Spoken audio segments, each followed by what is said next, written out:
Bismillahi, assalamualaikum warahmatullahi wabarakatuh. Alhamdulillah wassalatu wassalamu ala rasulillahi wa ala alihi wa wala. Iwani rahimakumullah, kita bersyukur kepada Allah subhanahu wa ta'ala.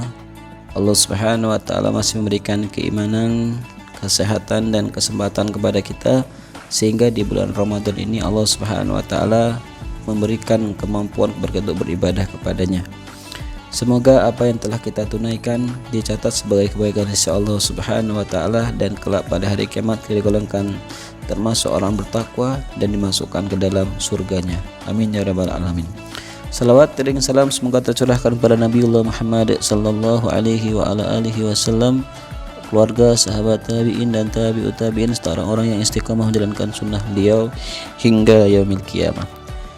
Wa rahimakumullah, seperti kita ketahui, sebentar lagi kita akan melaksanakan salah satu ibadah berupa sholat Idul Fitri yang insya Allah kita akan laksanakan secara berjamaah.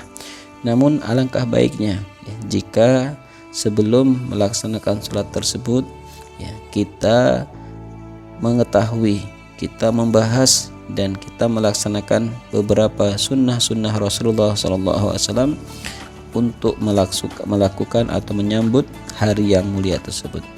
Di antara sunnah-sunnah hari raya yang sebaiknya kita lakukan, yang pertama adalah menghidupkan malam hari dengan ketaatan. Di saat besok akan Idul Fitri, maka malam hari ini kita memperbanyak ketaatan, baik dengan sholat, qiraah Quran, memperbanyak istighfar atau yang semisal dengannya. Sebagaimana sabda Rasulullah SAW, barang siapa yang menghidupkan malam hari Idul Fitri dan Idul Adha, maka baginya tidak mati pada hari di saat hati manusia itu mati. Jadi ketika seseorang melakukan banyak ketaatan pada malam takbir tersebut, maka hati kita akan terjaga dari kematian hati, padahal di waktu itu mayoritas hati-hati manusia dimatikan oleh Allah subhanahu wa ta'ala. Bisa dilihat dalam Kanzul Amal jilid yang kelima halaman 66 dan nomor 12076. Meskipun Syekh Albani rahimahullah mencatat ini sebagai hadis dhaif atau hadis lemah, namun bisa kita amalkan untuk fadilah amal. Kemudian ikhwan rahimakumullah, yang kedua yang bisa kita lakukan di saat kita memasuki Idul Fitri adalah kita mandi menggunakan minyak wangi serta mengenakan pakaian paling bagus yang kita miliki. Ketika seseorang akan melaksanakan sholat, itu baik sekali jika dia mandi menggunakan parfum terbaik serta pakaian yang bisa dia miliki. Kapan dilakukan? Bahkan dari pertengahan malam kalau bisa sudah dilakukan. Itu menurut manhaj atau mazhab Syafi'iyah. Adapun menurut mazhab Malikiyah itu ketika menjelang subuh. Jadi maknanya adalah ketika kita sedang persiapan menuju lapangan atau musola, sebaiknya kita segera mandi menggunakan minyak wangi serta pakaian terbaik yang kita miliki. Kemudian yang ketiga, salah satu sunnah yang dianjurkan menjelang sholat Idul Fitri adalah makan sebelum berangkat sholat Idul Fitri, baik itu menggunakan kurma jika ada, menggunakan roti, teh, kopi atau yang semisal dengannya. Yang penting kita makan terlebih dahulu. Mengapa perlu makan? Agar memutus, agar kita yakin bahwa hari itu kita tidak berpuasa.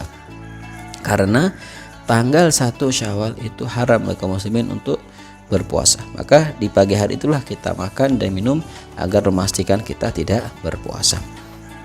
Kemudian yang ketiga, jika memang tidak jauh, itu disunahkan untuk berjalan kaki menuju lapangan, menuju tanah lapang, menuju masjid yang besar dengan melafadzkan banyak takbir, Allahu Akbar dan seterusnya. Dan jika memungkinkan dengan cara berjalan kaki, kecuali kalau jauh maka tidak mengapa menggunakan kendaraan. Tapi kalau masih memungkinkan dijangkau dengan jalan kaki, maka itu lebih utama. Karena apa? Karena dalam hadis yang sahih disebutkan Rasulullah Shallallahu Alaihi Wasallam ketika pergi ke tanah lapang untuk melaksanakan sholat Id, beliau berjalan dengan berjalan kaki, tidak menggunakan tunggangan atau kendaraan.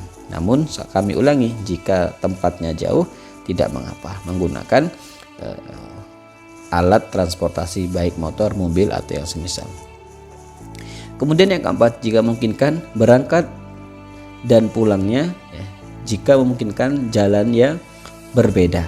Jadi kalau kita berangkat dari jalan A, maka pulangnya dari jalan B. Kalau berangkat dari jalan B, pulang dari jalan A, jika itu memungkinkan. Kalau ternyata jalannya hanya satu arah, ya tidak mengapa, kembali di jalan tadi. Meskipun jika ada jalan alternatif lain, cari alternatif lain untuk mengambil kesunahan hal tersebut ya. Sebagaimana riwayat dari Jabir bin Abdullah, ia berkata, dahulu Nabi SAW jika beliau berangkat dan kembali dari sholat, beliau mengambil jalan yang berbeda. Hadis riwayat Imam Bukhari. Ikhwani rahimakumullah, demikian beberapa sunnah-sunnah yang bisa kita lakukan menjelang pelaksanaan sholat Idul Fitri ya. Semoga Allah Subhanahu wa taala menerima ibadah siam kita, menerima ibadah fitri kita, zakat fitri kita, menerima ibadah qiraah Quran kita, dan kebaikan-kebaikan yang lainnya. Kemudian gelar la'allakum tattaqun, semoga kita menjadi orang yang bertakwa, benar-benar Allah berikan kepada diri kita. Amin ya rabbal alamin. Subhanaka Allahumma wa bihamdika asyhadu alla ilaha illa anta astaghfiruka wa atubu ilaik. Wassalamualaikum warahmatullahi wabarakatuh.